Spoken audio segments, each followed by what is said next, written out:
শীতকাল, আর শীতকাল মানেই পিকনিক, হুড়োহুড়ি, আড্ডা। ব্যারাকপুর শিল্পাঞ্চল এখন এক প্রকার প্রায় পিকনিক করার জন্য পর্যটকদের কাছে সেরা জায়গা। পর্যটনে এবার ব্যারাকপুর ব্যারাকপুর মহকুমা এলাকায় একাধিক জায়গায় গড়ে উঠেছে পর্যটন। হালিশহর থেকে শুরু করে টিটাগড়, একাধিক জায়গায় মানুষ আসছেন বাইরের থেকে ঘুরতে, সেই এলাকাগুলি দেখতে।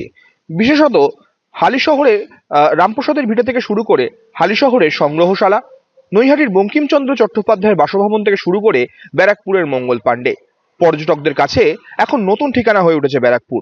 ব্যারাকপুরের মহকুমা শাসক সৌরভ চ্যাটার্জি তিনি জানিয়েছেন যে সাধারণ মানুষ যাতে আসেন আরো বেশি করে ব্যারাকপুরকে যাতে জানতে পারেন, সেই দিকেও কিন্তু রাজ্য সরকারের তরফ থেকে বিশেষভাবে উদ্যোগ নেওয়া হচ্ছে। দেখুন, আপনারা জানেন যে একদম আমরা যদি হিস্ট্রি বা এই লিগ্যাসি অফ ব্যারাকপুর দেখি, পশ্চিমবঙ্গে তথা ভারতবর্ষের পৃথিবীর ইতিহাসে এটা একটা খুবই পর্যটনের দিক থেকে গুরুত্বপূর্ণ জায়গা। এবং আপনারা সবাই জানেন যে আমাদের পশ্চিমবঙ্গ সরকারের তরফ থেকে অনেকগুলি ইনিশিয়েটিভ এখানে নেওয়া হচ্ছে। আপনারা জানেন অলরেডি আমাদের এখানে ট্যুরিজম প্রপার্টি আছে মালঞ্চতে, এবং বাকি যে সমস্ত গান্ধীঘাট থেকে শুরু করে আপনারা জানলে খুশি হবেন যে খুব শীঘ্রই আমাদের যে উৎসধারা প্রকল্প, ওই প্রজেক্টটাও শুরু হয়ে যাবে। অনারেবল সিএম ম্যাডামের ওটা ওনার একদম একটা ড্রিম প্রজেক্ট।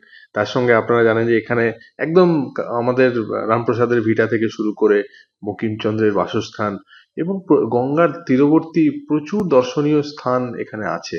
এগুলোতে এই যে শীতকাল পড়েছে, একে একে মানুষের ঢল নামছে, এবং মানুষ যে সমস্ত, দেখুন এখন ট্যুরিজমের ব্যাপারটা অনেকটা কলকাতার ক্ষেত্রেও যেটা হয়েছে, একটা তো লং টার্ম ট্যুরিজম একটা লং ভ্যাকেশন আছে, একটা শর্ট ভ্যাকেশনের ক্ষেত্রে কিন্তু ব্যারাকপুর খুব গুরুত্বপূর্ণ একটা জায়গা হয়ে উঠছে, এবং সেটা আমরা বুঝতেও পারছি। সেই জন্য আমাদের যে প্রশাসনিক ব্যবস্থা, নিরাপত্তা, সেগুলো আমরা খতিয়ে দেখে যাতে কোনো অসুবিধা না হয় সেই প্রচেষ্টা আমরা গ্রহণ করেছি।